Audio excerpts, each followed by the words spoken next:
યાત્રાધામ અંબાજીમાં ગબ્બર પરિક્રમા મહોત્સવનો આજે ચોથો દિવસ છે ત્યારે આજે એક સાથે 4 યાત્રાનો પ્રારંભ કરાયો છે જેમાં જ્યોત યાત્રા, મશાલ યાત્રા, ત્રિશૂલ યાત્રા સાથે પાલખી યાત્રા જોડાઈ હતી। ગબ્બરગઢ પરથી જ્યોત લાવી એસડીએમ સિદ્ધિ વર્માએ યાત્રાને પ્રસ્થાન કરાવ્યું જ્યારે ગબ્બરની ગિરિમાળા જય અંબેના નારાથી ગુંજી ઉઠી હતી। તો આજે મુખ્યપ્રધાન ભૂપેન્દ્રભાઈ પટેલ પણ અંબાજી પહોંચવાના છે જેની સાથોસાથ વિધાનસભાના તમામ સભ્યો અંબાજીમાં ગબ્બરના દર્શન જશે।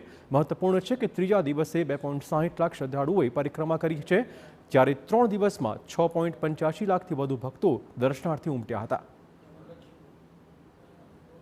આજે પરિક્રમા મહોત્સવનો ચોથો દિવસ છે અને ગત 3 દિવસની જેમ આજે આપણે પાલખી યાત્રા જે છે તેનું આયોજન કન્ટિન્યુ રાખ્યું છે।